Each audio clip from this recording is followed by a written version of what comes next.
the Mad Master here.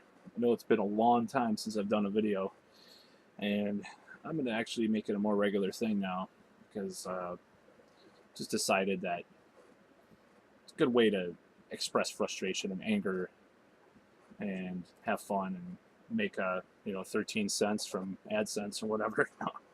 But yeah, so it's been a long time, and where have I been?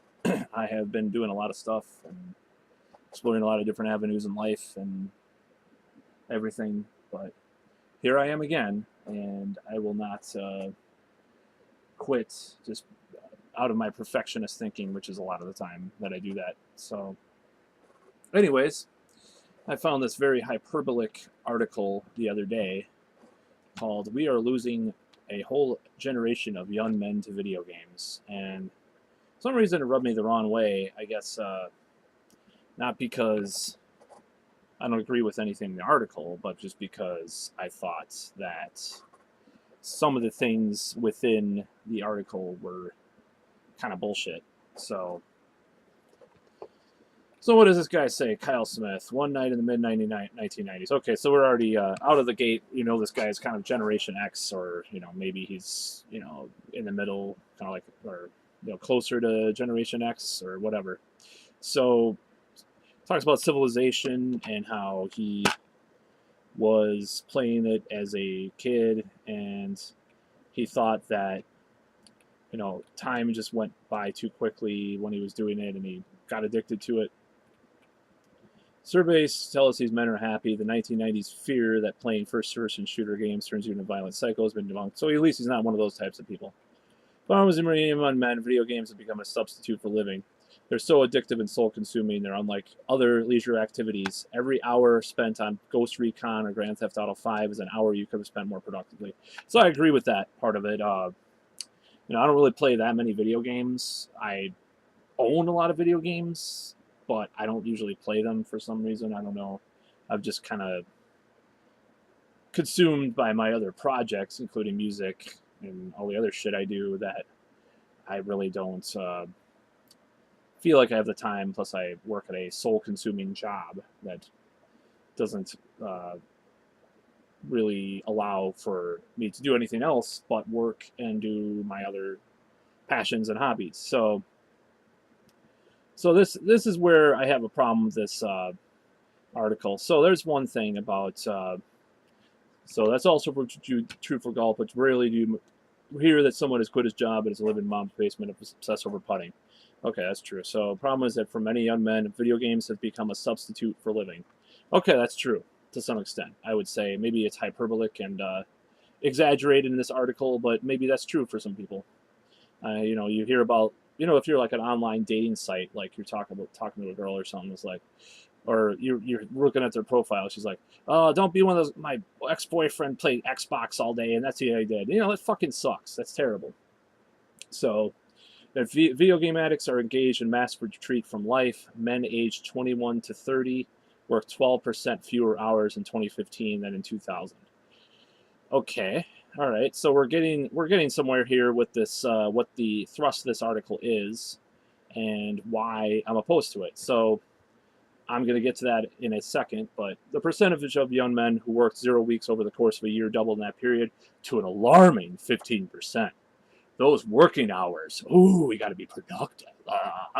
So were largely replaced by gaming, and fully 35% of how young men now live with their parents or their close relatives. Oh, fuck. Okay. Up from 23% in 2000. The unemployment rate jumped by 10%. A huge percentage of young men are simply dropping out of the workforce and becoming PlayStation's willing slaves. Okay, kind of like the slaves that probably build the PlayStations, pretty much virtually slaves in the fucking sweatshops and shit. Their numbers are, I don't know much about Sony's business practices, so I'm not going to say that that's true. I just, I'm maybe assuming too much. The numbers are in a National Bureau of Economic Research study in a blah, blah, blah, blah, Eric Hurst, Booth School, whatever. Should we dismiss this? All of these men say they're happy. Heroin addicts are happy too, as long as they're high. But what long-term effects do they play? Effects do they face? Like I said, it's been like 3 months that I did a video, so I'm not talking. My speech impediment is coming through. Consider what the future holds for men whose 20s get sucked into the maw of the Xbox. The 20s are when we pick and gain mastery in a career. Okay, so this is where this starts to get really stupid. And obviously, you know, I'm insecure about age and stuff, as you probably watch my other insecure videos on here about my insecure thoughts about my age and shit. No, I'm just, you know, being a little self-deprecating. So I think this is really dumb. Like, who says, who, by whose standard? Like, quoting Ayn Rand, but you know, I love that. I love that quote, by whose standard, because it's such an effective mindset towards things. But anyways, that's off on another subject. So who says that you have to gain mastery in a career? Okay, I mean, a lot of jobs suck. You know, a lot of jobs for young people suck. If you go to school for fucking, you know, ancient Mannonian sexual art, you know, you're not going to get a fucking job at some career where you want to advance that far necessarily, even with a bachelor's or a master's degree. You know, that's the job market these days. You know, people get these fucking degrees, you know, they want to be a professor, but they're, you know, just get the bachelor's degree or whatever. You're not necessarily going to get up to the master circle of management, you know. And the whole thing, so this is what, okay, so I'm going to read more of this. I'm going to give my opinion of what I think.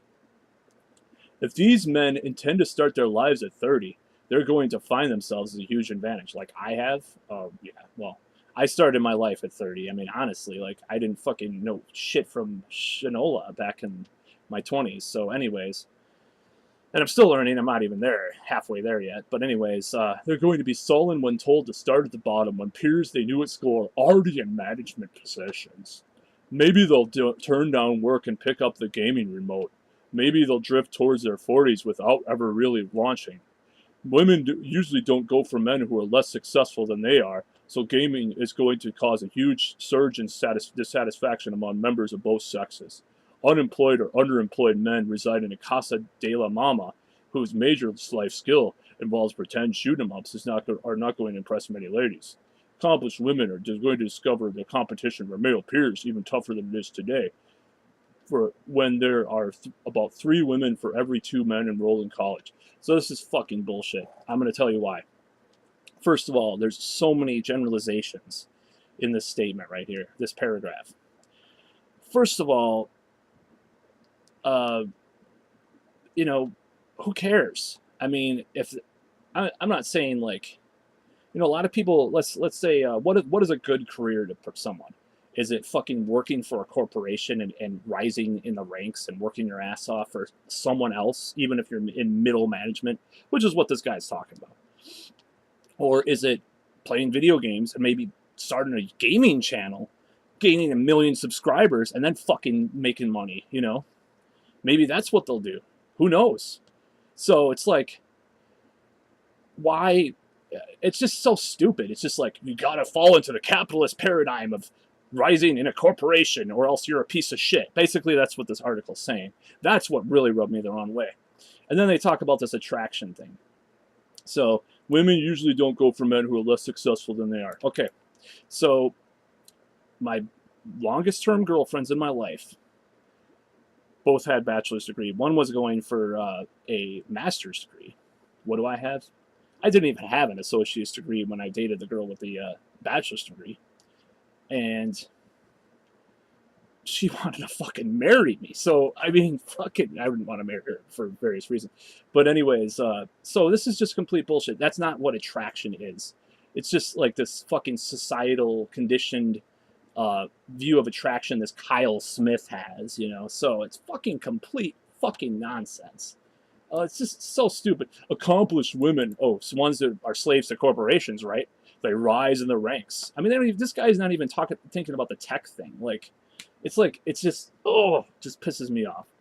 So, overall, you know, I don't give a fuck when, you know, this last paragraph or last sentence is decent, you know. Zombies risk losing touch with both the real world of work and with the potentials for real human relationships. The parents and friends of these young men are doing them no favors by thinking, I never see him anymore, but he seems happy. For one, there's different types of happiness. I don't know if these gamer people are as happy as they put on. So this guy's generalizing about that too, in a way. And, but it does. Real human relationships are better, and they are, scientifically proven to be face-to-face interaction as far as more healthy and more consistent. So it's true. That last sentence, or the second to last sentence, is true. But I just hate this kind of shit. I hate these people that make generalizations. These fucking sometimes they're viral or sometimes they're just like sensationalist clickbait articles. So Kyle Smith, I don't have a career that you probably like or probably fits in your upper middle class, bourgeois fucking paradigm. You know what? You can go fuck yourself. That's it.